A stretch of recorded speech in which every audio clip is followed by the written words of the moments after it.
북한이 오늘 새벽 김일성 광장에서 진행한 노동당 창건 75주년 열병식을 녹화 중계를 통해 공개했습니다. 미국을 위협할 수 있는 새 전략무기 공개 가능성에 이목이 집중된 가운데 미국 매체들도 관련 소식을 긴급 속보로 전했습니다. 열병식에 참석한 김정은 국무위원장의 육성연설도 공개됐습니다. 김 위원장은 남한을 향해 코로나 위기가 극복되고 손을 맞잡길 기원한다고 말했습니다. 미국을 언급하지는 않았지만 위협에 맞서 자위적 억제력을 지속 강화하겠다는 의지도 재확인했습니다. 코로나19 신규 확진자가 사흘째 두 자릿수를 유지했습니다. 방역당국은 이번 연휴 추이를 지켜보면서 다음 주부터 적용할 거리두기 단계 조정안을 고심하고 있습니다. 울산 주상복합 건물 화재의 최초 발화 지점을 두고 여러 진술이 나온 가운데 소방당국이 정밀 조사를 진행하고 있습니다. 피해 복구까지 상당한 시일이 걸릴 것으로 보여 피해 주민들의 시름은 깊어지고 있습니다.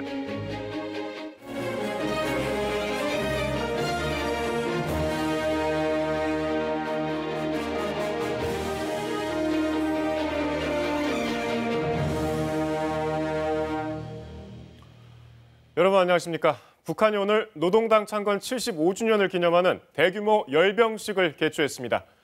이례적으로 심야 시간 자정에 맞춰 시작된 열병식은 조금 전인 저녁 7시부터 조선중앙TV를 통해 공개됐습니다.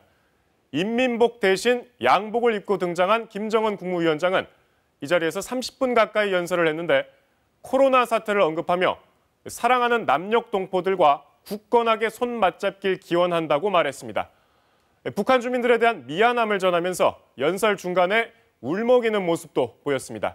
오늘 9시 뉴스는 북한 열병식 관련 소식들부터 전해드립니다. 먼저 신선민 기자가 행사 과정 정리했습니다.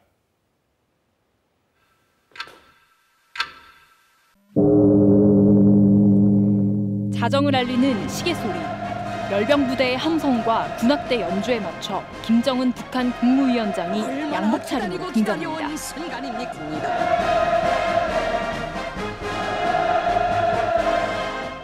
이례적으로 오늘 새벽 어둠 속에서 진행한 당창건 75주년 열병식. 형형색색 축포가 올라가고 김일성 광장 가득 늘어서 있던 육해 공군이 기마부대를 선두로 행진을 시작합니다.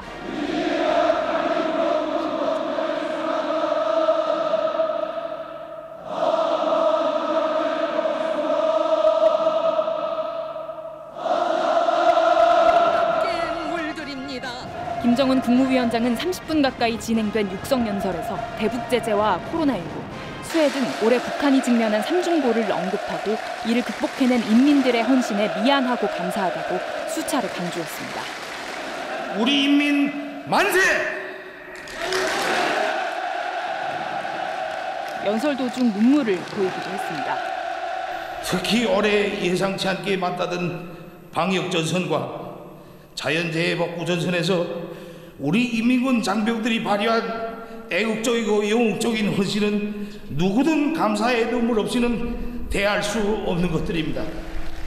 오늘 자정에 개최된 열병식은 19시간 뒤인 오늘 오후 7시에 조선중앙TV를 통해 녹화 중계됐습니다. 최룡해 국무위원회 제1부위원장, 군 원수들인 리병철 당 중앙군사위원회 부위원장과 박정천 군 참모장 등과 함께 김 위원장의 여동생인 김여정 당 제1부부장도 참석했습니다. KBS 뉴스 신선민입니다. 북한 열병식에서 주목해야 할 대목은 김정은 위원장이 어떤 대외 메시지를 내는지, 또 북한이 새 전략 무기를 공개할지 여부입니다. 취재기자 연결해 자세히 짚어보겠습니다. 자, 이효용 기자, 김 위원장이 30분에 걸쳐 연설을 했는데 먼저 연설 주요 내용들 소개해 주세요. 네, 오늘 오후 7시부터 시작됐던 조선중앙TV의 열병식 녹화 중계 방송은 아직 진행 중인데요. 김 위원장은 행사 앞부분 약 30분에 걸쳐서 연설을 했습니다. 이 코로나19와 수해 등 고난을 극복하고 있는 주민과 장병들의 노고를 치하하는 내용이 주를 이뤘는데요. 남측을 향해 유화적인 메시지로 읽힐 수 있는 대목도 있었습니다. 이 세계적인 코로나19 대유행 사태를 언급하며 전 세계 모든 이들의 건강과 행복이 지켜지기를 바란다는 언급 중에 나온 내용인데요. 직접 들어보시겠습니다. 사랑하는 남녘의 동포들에게도 따뜻한 이 마음을 정히 보내며 하루빨리 이 보건 위기가 극복되고 북한함이 다시 두 손을 마주 잡는 날이 찾아오기를 기원합니다. 또 북한에는 코로나19 확진자나 사망자가 없다고 강조하기도 했습니다. 네, 기자, 김 위원장이 연설에서 미국을 직접 언급하지는 않았던 것 같은데 대미 메시지로 해석할 만한 내용들 있었나요? 네, 김정은 위원장은 연설에서 이 전쟁 억제력을 계속 강화해 나가겠다면서도 이를 남용하거나 선제적으로 사용하지는 않겠다고 밝혔는데요. 그러면서도 외부의 위협이 있다면 응징하겠다 이렇게 강조했습니다. 역시 직접 들어보시겠습니다. 우리의 전쟁 억제력이 결코 남용되거나 절대로 선제적으로 쓰이지는 않겠지만 만약 그 어떤 세력이든 우리 국가의 안전을 다쳐놓는다면 우리를 겨냥해 군사력을 사용하려 든다면 나는 우리의 가장 강력한 공격적인 힘을 선제적으로 총동원하여 응징할 것입니다. 네, 다만 북한은 미국을 직접 언급하지는 않았는데요. 이 내용적으로는 미국의 위협에 맞서 자위적 억제력을 지속적으로 강화하겠다는 뜻을 밝히면서도 추이는 조절한 것으로 보입니다. 네, 열병식 중계 화면이 공개된 지 2시간이 좀 지났습니다. 이번에 등장한 무기와 장비들 분석이 좀 됐습니까? 네, 열병식 행사 후반부에 본격적으로 무기 퍼레이드가 이어지고 있는데요. 이 전반적으로 각종 무기와 장비가 상당히 현대화된 것으로 보이고 또 초대형 방사포와 신형 대규공 조종 방사포 등 새로 개발한 무기들이 상당수 등장한 것으로 보입니다. 군 당국은 이번 열병식에 미국을 위협할 수 있는 신형 대륙간 탄도미사일, 즉 ICBM을 비롯한 새로운 전략 무기가 동원될 가능성이 큰 것으로 보고 주시해왔는데요. 군과 정보당국은 열병식 영상과 사진, 또 전략 자산을 통해 파악된 정보 등을 토대로 정밀 분석하고 있습니다. 지금까지 통일외교부에서 전해드렸습니다. 네, 이번엔 미국 반응 알아보겠습니다. CNN을 비롯한 미 언론들도 긴급 속보로 관련 소식을 전하고 있는데 워싱턴 연결합니다. 자, 금철영 특파원, 열병식이 공개된 지 2시간이 좀 지났으니까 반응이 나오기는 좀 이릅니다만 미국 정부 움직임 눈에 띄는 게 있습니까? 네, 지금 이곳 시간이 오전 8시로 이른 시각이기 때문에 아직 미 정부의 공식 반응은 나온 것이 없습니다. 다만 미국 언론들은 북한이 열병식과 당창건 75주년 기념식을 했다라는 짧은 보도를 내놓고 있습니다. 다만 북한 전문 매체들인 NK뉴스 등은 북한의 송출 화면들을 실시간으로 공개하면서 북한이 공개한 무기들에 대해 관심을 나타내고 있는데요. 조금 전 북극성이라고 표현된 미사일이 등장하자 이 미사일이 무엇이냐라면서 전략무기 여부에 관심을 나타내기도 했습니다. 이에 따라 북한이 열병식에서 공개한 무기에 대한 평가가 이루어지면 이에 대한 미국 측의 반응도 달라질 것으로 보입니다. 그러나 아직까지는 북한 당창건 기념식과 열병식 자체에 대해서는 큰 반응은 없다라고 하겠습니다. 만약에 전략무기가 등장한 것으로 평가가 된다면 그동안 북한과의 외교를 외교적 성과로 주장해왔던 트럼프 대통령에겐 반가운 소식이 아닐 것임은 분명합니다. 민주당은 그동안 트럼프의 대북 외교가 미국에 대한 위협을 증가시켰다며 트럼프 진영을 비난해 왔습니다. 네, 미국 정부는 그동안 북한을 향해서 외교의 필요성을 언급했고 대화 준비가 돼 있다 이렇게 밝히기도 했는데 이번 열병식이 향후 북미 관계에 어떤 영향을 미칠까요?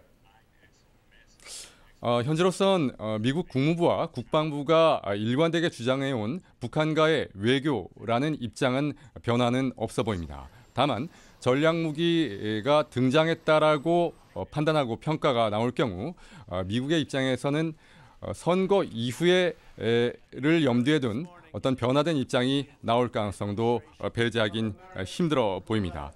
일단 북한이 한밤중 열병식을 통해서 미국과 국제사회에 대해선 비교적 온건한 메시지를 보내지 않았냐라는 분석이 조심스럽게는 나오고 있습니다.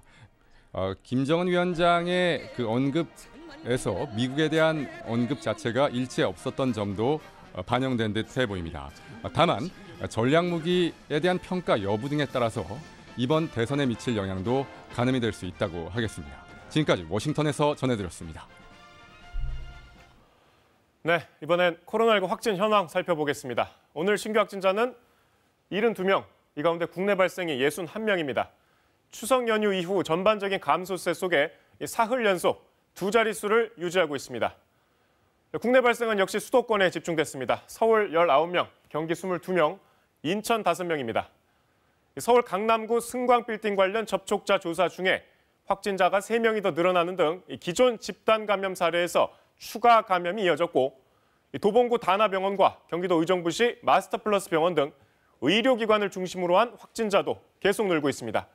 부산에서도 부산 진구 지인 모임, 또 방문 주사 관련해 추가 감염 사례가 나왔습니다. 이번 주도 연휴가 이어지고 있는 데다 이동량도 많기 때문에 연휴가 끝난 뒤에도 당분간 추이를 지켜봐야 하는 상황입니다. 위중증 환자는 89명으로 감소 추세지만 사망자는 2명이 더 늘었습니다. 다음 주부터 적용할 사회적 거리두기 단계 조정안 내일 발표될 예정이죠. 정부의 고심이 깊습니다. 지금보다 피로감은 낮고 실효성은 높은 방안이라는데 관련 소식들 홍서구 기자가 정리했습니다. 전반적인 감소 추세를 보이는 가운데 방역 당국이 예의주시하는 건 코로나19 양성률입니다. 검사한 사람 가운데 확진자가 얼마나 나오느냐 하는 비율인데 1.6%로 올랐기 때문입니다. 하루 전보다 검사자는 60%, 7,000명 가까이 줄었는데 확진자는 오히려 33%, 18명이 늘어난 겁니다. 코로나19 검사가 시작된 이후 지금까지 나타난 평균 양성률 1%보다도 훨씬 높습니다. 수도권 확진자가 눈에 띄게 줄지 않고 50명 안팎 계속 나오는 점, 방문 판매를 포함해 밀집, 밀접, 밀폐 상황에서 예외 없이 감염 전파가 이어지고 있는 점, 병원이나 요양원 등 고위험군 관련 환경에서 확진자가 이어지고 있는 점도 불안 요인입니다. 실제로 오늘도 수도권과 부산을 중심으로 의료기관과 지인 모임 등을 고리로 한 확진자 발생은 계속됐습니다. 또 추석 연휴 기간 가족과 지인 모임에서 감염 사례가 여럿 나온 만큼 하루 남은 한글날 연휴도 변수입니다. 지금까지 코로나19 확산이 억제되고 있지만 조건만 갖춰지면 언제든 폭발적 발생이 가능한 상황이라는 게 방역 당국의 진단입니다. 그만큼 다음 주부터 적용할 사회적 거리두기 조정안 발표를 앞두고 고심이 깊을 수밖에 없습니다. 거리두기의 장기화로 인한 피로감을 낮추는 동시에 지속 가능하고 실효성은 더 높은 방역 조치 방안이 마련되어서 발표될 것이라고. 사회적 거리두기 단계에 따라 집합금지 조처 등을 획일적으로 적용하는 대신 지역이나 업종, 시설별 특성을 세밀하게 반영한 조처가 나올 것으로 전망됩니다. 정부는 이와 함께 사회적 거리두기 단계와 그에 따른 방역 조처를 근본적으로 개편할 필요가 있다고 보고 이르면 이달 말에 개선안을 마련해 내놓을 계획입니다. KBS 뉴스 홍서구입니다. 네, 서울 서초구가 지난달 25일 일부 구민의 재산세를 감면하는 조례를 통과시켰는데요. 서울시가 이 조례는 상위법과 맞지 않고 과세 형평성에도 어긋난다며 제의를 요구했습니다. 이에 대해 서초구는 자체적으로 특별위원회를 구성해 재검토한 뒤 문제가 없으면 제의 없이 조례를 공포하겠다는 입장입니다. 민정희 기자의 단독 보도입니다. 지난달 25일 서초구 의회는 일부 구민의 재산세를 감면하는 조례를 통과시켰습니다. 1가구 1주택자 중 공시가격 9억 원 이하 가구를 대상으로 자치구 목 재산세의 절반을 깎아주겠다는 내용입니다. 1인당 돌려받는 금액은 최고 45만 원, 평균 10만 원에 달하게 됩니다. 코로나19로 인해 경제가 침체됐고 정부의 공시가격 조정으로 재산세 상승률이 높아 구민들의 세금 고통이 가중됐다는 게 서초구의 설명입니다. 이에 대해 서울시는 제동을 걸었습니다. 서울시는 법률 검토 결과 서초구의 조례가 법에서 위임한 범위를 넘어섰다며 제의를 요구한 것으로 확인됐습니다. 서울시는 상위법인 지방세법에 없는 과세표준 구간을 조례에 만들어 재산세율을 조정하는 건 조세 법률주의에 위반된다고 봤습니다. 또 저가주택보다 고가주택 소유자에 대한 세 부담 완화 효과가 크고 무주택자는 인하 혜택에서 배제돼 과세 형평성에도 어긋난다고 지적했습니다. 제의를 요구받은 서초구는 20일 이내에 의회에 다시 의결을 요청해야 합니다. 하지만 서초구는 서울시가 유권 해석 없이 즉흥적으로 반대했다며 자체 특별위원회를 꾸려 제의 요구를 수용할지 의논하겠다는 입장입니다. 재의결에 붙일 경우 정족수가 3분의 2로 높아지는데 전체 15명 중 7명이 민주당이어서 재의결 승산은 없다고 본 겁니다. 법적으로는 근거는 없는데요. 법률 자문단 구성하는 거죠. 조은희 서초구청장은 특별위원회 검토 결과 문제가 없으면 제의 없이 공포할 계획이라고 밝혔습니다. 이 경우 서울시는 조례 무효 소송을 통해 대법원의 판단을 받을 것으로 보여 조 구청장이 약속했던 재산세 연내 환급은 어려워질 전망입니다. KBS 뉴스 민정입니다. 이처럼 자치구가 만든 조례에 서울시가 제동을 건 상황 상당히 이례적인데요. 이 재산세 감면 자체가 파장이 예상되는 데다 조은희 서초구청장이 서울시장 보궐선거 출마 의사를 내비친 가운데 신경전이 시작됐다는 분석도 나옵니다. 이어서 구경아 기자입니다.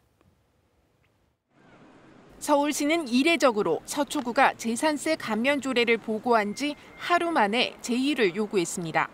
진영 행정안전부 장관은 개인 의견임을 전제로 서초구의 감면 조치를 인정해 줄 수 있다는 취지로 발언했습니다. 저는 개인적으로 그것은 지방 자치권 존중을 좀 해야 되지 않냐 이런 생각을 가지고 있는데 내부적으로 그것을 법적으로 어떻다 하는 부분은 지금 좀 법리 검토를 좀 하고 있습니다. 서초구는 서울시의 신속한 제의 결정에 정치적 판단이 작용했다고 보고 있습니다. 이에 대해 서울시는 서울시장 권한 대행의 주재로 열린 회의에서 정상적인 의사결정이 이루어졌다고 반박했습니다. 또 자치구 조례가 법의 취지를 벗어나거나 권한을 넘어섰을 때는 바로잡아야 할 책무가 서울시에 있다고 강조했습니다. 행안부도 재산세 감면 조례에 대한 판단은 지방자치법상 전적으로 서울시 권한이라고 밝혔습니다. 이 같은 서울시와 서초구의 갈등 배경엔 서울에서 유일한 야당 기초단체장인 조은희 구청장이 시장 보궐선거 출마 의사를 내비쳤기 때문이란 분석도 나옵니다. 조은희가 하면 연습 없이 지체 없이 야무지게 할 것 같다. 그런 기대로 말씀해 주시는 걸로 유리하게 생각하겠습니다. 처음부터 면밀하게 법적 검토를 해서 국민에게 혜택을 줄 수 있는 조례를 만들었으면 좋았을 텐데 무리하게 강행을 해서 이런 부분을 자체화한 측면이 있습니다. 시세 상승과 과표 현실화로 서울시 재산세는 3년간 평균 53% 오른 상태. 감면 논의 그 자체로 파급력이 상당하고 6개월 뒤 보궐선거까지 앞두고 있어 서울시와 서초구 간의 신경전은 쉽게 끝나지 않을 전망입니다. KBS 뉴스 구경합니다. 네, 이번에 울산 주상복합건물 화재 관련 소식입니다. 발화 지점을 놓고 목격자 진술이 엇갈려 경찰과 소방당국이 원인 규명에 어려움을 겪고 있습니다. 최초 신고는 12층 에어컨 실외기에서 연기가 난다는 내용이었는데 경찰 조사 이후 3층 테라스에서 불이 시작됐다는 목격담이 잇따랐습니다. 전담팀을 꾸린 경찰은 내일 오전에 2차 현장 감식을 진행하기로 했습니다. 이준석 기자입니다. 주상복합 건물 모퉁이에서 불꽃이 피어오릅니다. 건물 상가 바로 위 3층 아파트입니다. 소방차가 출동한 직후였지만 불꽃은 이미 나무 높이를 넘길 만큼 빠르게 번지기 시작합니다. 영상에 담긴 상가 3층 화재 지점입니다. 보시는 것처럼 불길이 아래쪽에서 위쪽으로 번진 흔적이 그대로 남아 있습니다. 12층에서 불이 시작됐을 거란 애초 추정과는 달리 3층에서 불이 시작됐다는 목격담이 계속 나오는 이유입니다. 바닥에 있던 불이 바람이 부니까 그냥 이래 타고 올라가 버리고 이어서 그냥 이런 식으로 밑에서부터가 쭉 타고 올라가 버리는 거예요. 소방당국도 현재로선 최초 화재 지점을 특정할 수 없다며 정확한 발화 지점을 찾기 위해 정밀 조사를 진행하고 있다고 밝혔습니다. 처음에는 알람이 울렸다고 해서 신고가 들어왔었고요. 그다음에 이제 주민들이 그다음 신고가 한 200여 건, 한 300여 통 들어왔습니다. 그래서 우리가 이제 급히 얘기하다 보니까 12층이 나온 거고. 화재 원인 조사에서 최초 발화 지점을 밝혀내는 것이 중요한 일인 만큼 경찰도 관련 CCTV 영상과 목격자 진술을 확보하는 데 주력하고 있습니다. 발화점의 생긴 원인 이런 부분에 대한 수사를 해야 될 것으로 이렇게 봅니다. 그러면 이제 그 부분 자체에서 저희들이 밝혀야 될 부분들이 굉장히 많기 때문에. 다만 화재 조사의 핵심인 2차 현장 감식은 건물 내부 안정성 문제로 안전 그물망 등을 설치한 후 내일 진행하기로 했습니다. KBS 뉴스 이준석입니다. 이번 화재로 400명 가까운 주민들이 하루아침에 이재민이 됐습니다. 코로나로 어려운 와중에 삶의 터전까지 잃게 된 주민들에게 울산시는 구호 물품과 심리 상담, 또 자녀들을 위한 돌봄 교실을 제공하기로 했습니다. 이어서 이정 기자입니다. 화재 당시 휴대전화는커녕 얇은 겉옷만 입고 몸만 간신히 빠져나온 아파트 주민. 난생 처음 겪은 대형 화재에 지금도 심장이 떨립니다. 여기 오니까 또 심장이 떨려가 먹고 있는데 아직 그날 바쁘게 나오느라고 그것까지는 생각할 시간이 없어서 다 집에 놔두고. 주민들은 경찰 협조로 집에 들어가 옷이며 사진이며 귀중품을 가득 챙겨 나왔습니다. 심하게 그을리고 물이 흥건한 보금자리를 본 주민들은 참담한 마음에 말도 제대로 할 수 없습니다. 제거해도 소용이 없고 아예 입주할 생각이 없습니다. 현재 도저히 이래가지고는 저 사람 사는 그게 아닙니다 지금. 이번 화재로 하루아침에 이재민이 된 사람은 모두 128가구 390여 명. 울산시는 이재민들에 대한 적극 지원을 약속했습니다.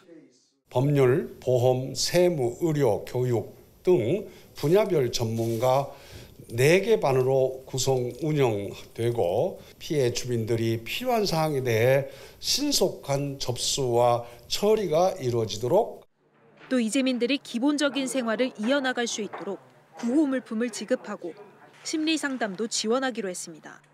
교육청과 협의해 돌봄 교실을 운영하고 피해 주민 자녀들의 학습 공백을 메우겠다는 계획도 세웠습니다. 하지만 정확한 화재 원인 규명에 이어 피해 복구까지는 상당한 시일이 걸릴 것으로 보여 이재민들의 시름도 깊어지고 있습니다. KBS 뉴스 이정입니다. 재산 축소 신고 의혹으로 민주당에서 제명된 무소속 김홍걸 의원. 오늘 검찰에 출석해 조사를 받고 있습니다. 10억 원대 아파트 분양권을 일부러 신고하지 않았는지, 다시 말해 고의성이 있었는지가 수사의 핵심입니다. 검찰은 국민의힘 조수진 의원의 재산 축소 신고 혐의도 수사 중인데 조만간 두 의원에 대한 기소 여부를 결정할 것으로 보입니다. 이정은 기자입니다. 10억 원대 서울 강동구 소재 아파트 분양권을 누락한 채 재산을 축소 신고했다는 의혹이 불거진 김홍걸 의원. 중앙선관위의 수사 의뢰 보름 만에 검찰에 출석했습니다. 그럼 재산 축소 의혹에 대해서는 또 입장이 있으신가요? 성실히 소명하겠습니다. 핵심 쟁점은 김 의원이 알면서도 분양권을 빠뜨린 채 재산 신고를 했는지 여부입니다. 김 의원은 4년 전 집 3채를 잇따라 구매한 사실이 드러나 부동산 투기 의혹도 함께 불거진 상태. 검찰은 김 의원을 상대로 재산 형성 과정과 신고 누락 경위 등을 조사했습니다. 공직선거법상 당선 목적으로 재산 등을 허위로 공표하면 처벌이 가능한데 벌금 100만 원 이상의 형이 확정되면 당선 무효가 결정됩니다. 더불어민주당은 지난달 김 의원을 제명한 상태입니다. 21대 국회의원 중 처음으로 재산 축소 신고 의혹이 제기됐던 국민의힘 조수진 의원. 예금 등 11억여 원을 신고하지 않은 혐의로 역시 검찰 조사를 앞두고 있습니다. 검찰은 이미 자료 검토와 함께 고발인 조사를 마친 상태입니다. 21대 총선 선거사범 공소시효가 오는 15일까지인 만큼 검찰은 다음 주 중 두 의원에 대한 기소 여부를 결정할 것으로 보입니다. KBS 뉴스 이정은입니다. 네, 우리 바다에는 침몰선 2,200여 척이 연료용 기름을 실은 채 부식 중입니다. 이 배 안에 남아있는 기름, 이 잔존유가 유출될 경우 피해가 매우 크기 때문에 정부는 매년 업체를 정해 선체에 구멍을 내고 기름을 뽑아내고 있는데요. 그런데 최근 한 업체가 이 작업을 하다 기름 유출과 인명사고를 냈는데 필요한 검사를 받지 않은 선박으로 작업한 사실이 드러났습니다. 사고를 막을 기회가 분명 있었지만 감독기관에선 모두 날려버렸습니다. 유란 기자입니다. 충남 태안 앞바다.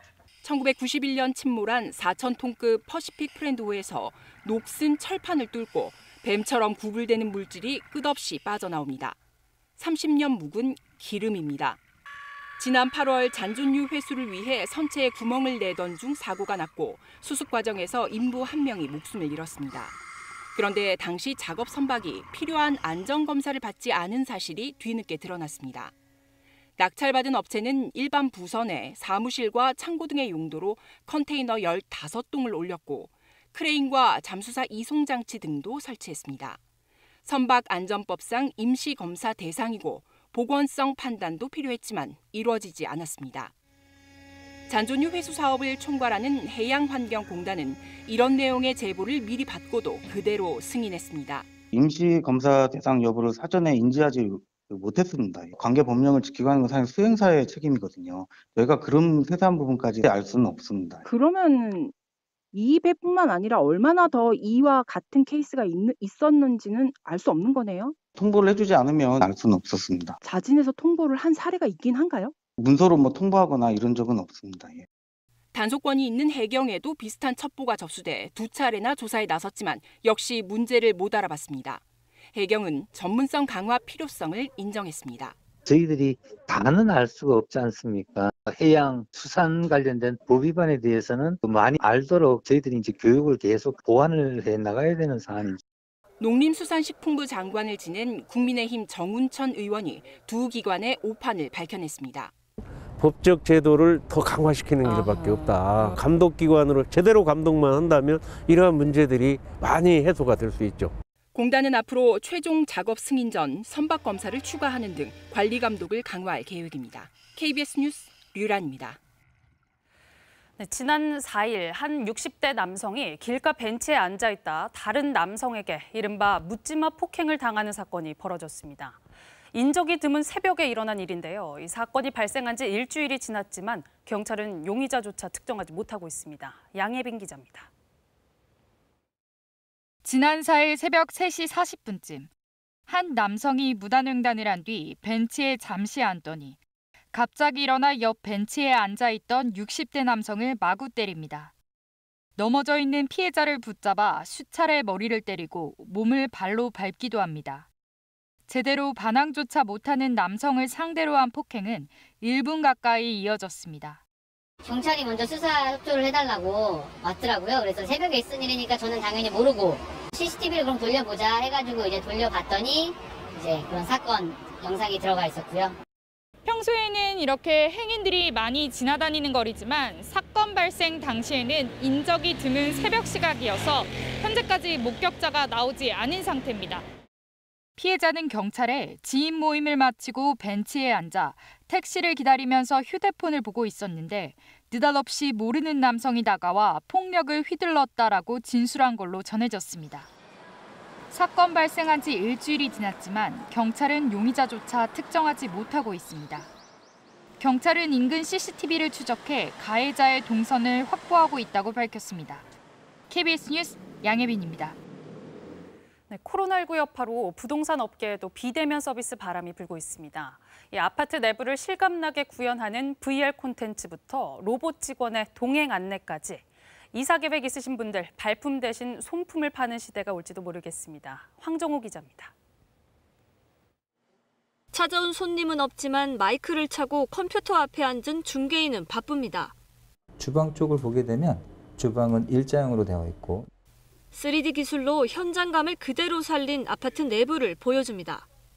이 과정을 녹화해 동영상 사이트에도 올리는 겁니다.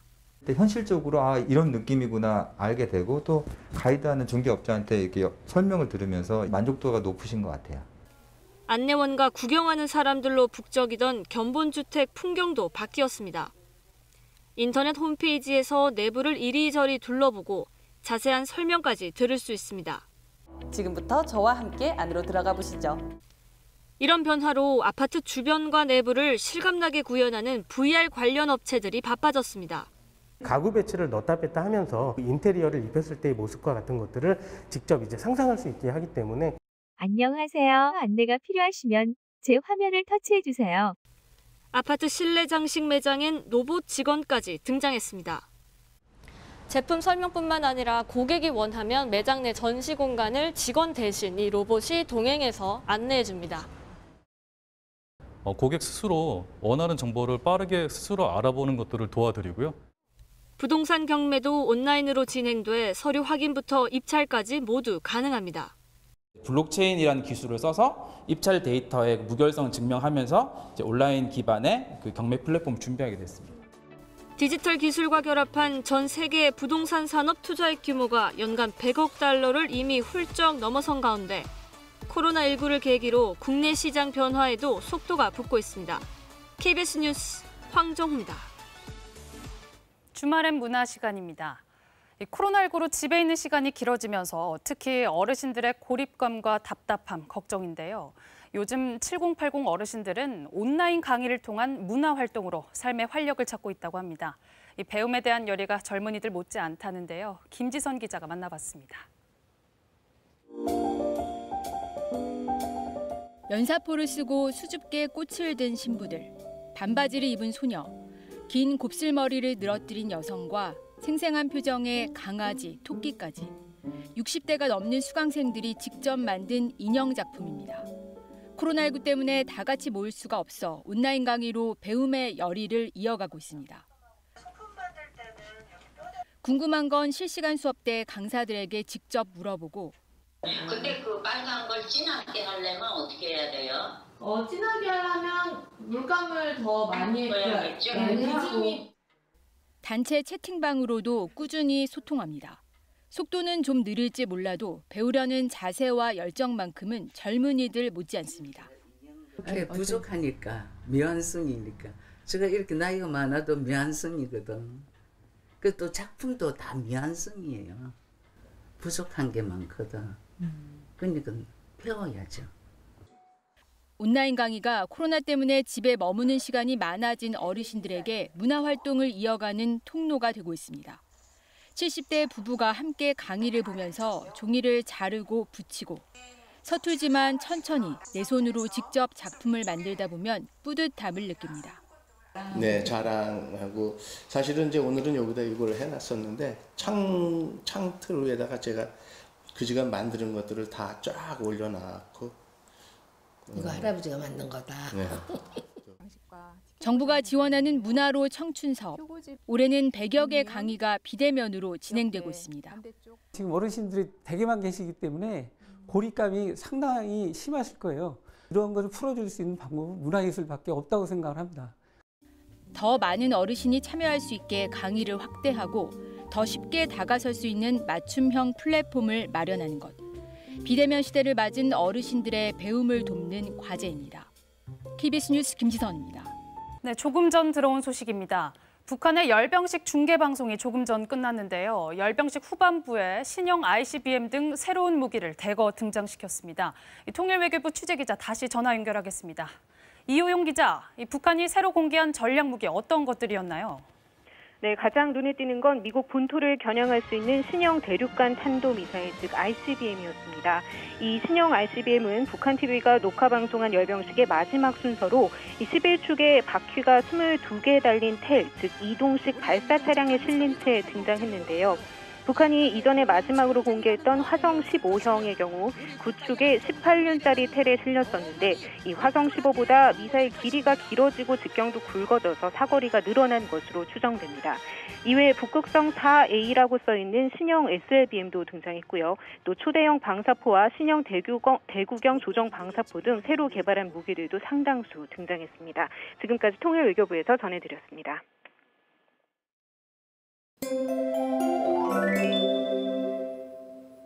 주말 잘 보내고 계신가요? 쾌청한 날씨 속에 가을을 가득 느낄 수 있는 하루였습니다. 내일도 낮과 밤의 기온차가 큰 가운데 맑은 날씨가 이어지겠습니다. 제천의 아침 기온이 6도로 출발해 한낮 기온 21도까지 오르는 등 내륙 쪽 일교차가 15도가량 벌어지니까요. 두꺼운 수질 옷을 입기보다는 얇은 가을옷 위에 겉옷을 걸치는 편이 좋겠습니다. 한반도 주변 기압계 영향으로 연일 강한 북동풍이 불어들고 있습니다. 내일까지 동해안과 경남, 남해안, 제주 해안가에 강한 너울성 파도가 밀려들 가능성이 있고요. 동해상과 남해상, 제주 해상 물결이 높게 일겠습니다. 내일 강원도는 새벽부터 아침까지 매우 짙은 안개가 낄 수 있겠습니다. 내륙적 아침 기온 한 자릿수로 출발해 쌀쌀하겠지만 한낮 기온은 20도를 웃돌아 포근하겠습니다. 내일 전주의 아침 기온 12도로 출발해 한낮 기온 23도까지 오르는 등 오늘과 비슷한 기온 분포가 이어지겠습니다. 기온이 점차 낮아지면서 다음 주 중반부터 서울의 한낮 최고 기온이 20도를 밑돌겠습니다. 날씨였습니다. 9시 뉴스 마칩니다. 함께해 주신 여러분 고맙습니다.